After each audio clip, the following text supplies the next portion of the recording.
As a new builder, the f2-60 was quite a hassle.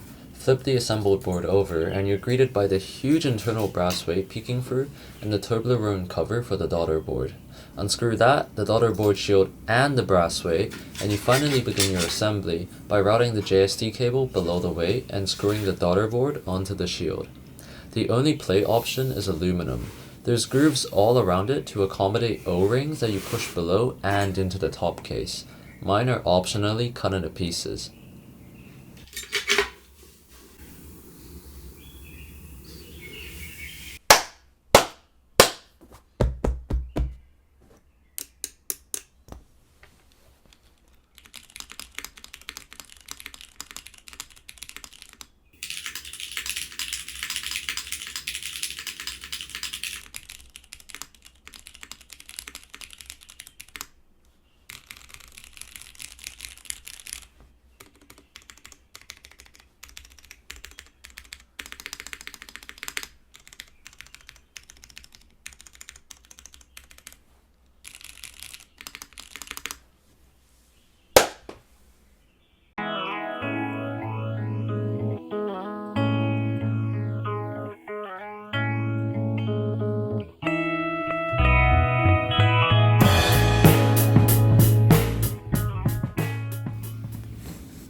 I'll leave aesthetics for last and discuss a typing experience first. There's no flex to this board. It looks rigid, it types rigid.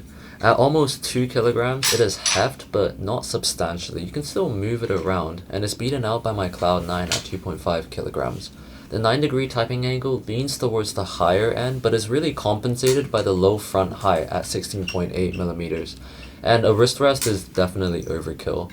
As for sound, you can call it clean, you can call it sterile, but there's no hints of hollowness, except for the slightest of tones on my very reverberant wood table. I'm not Teha types, so the build was a hassle, but it felt rewarding and a far more unique experience than the budget ball catch cases of today. Now, on to aesthetics. I actually like the look of the bottom case without the included feet. It looks industrial, yet uniform. The side profile is admittedly quite boring. It's a rectangle hung over a triangle, and the top case doesn't stand out either. It just has smaller side bezels.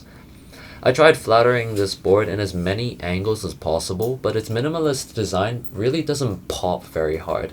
And frankly, that disappointed me when I first received it. I just thought it looked eh. But you might like how simple it looks, which was sort of my philosophy when I went into taking photos of it paired with furniture.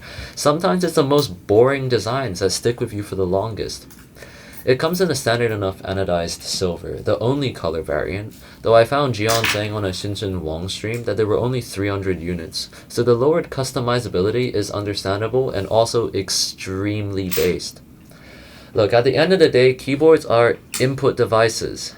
And having something so flashy is fun for a bit, then you either hunt the high of a new board or you get back to what you were doing on your monitor.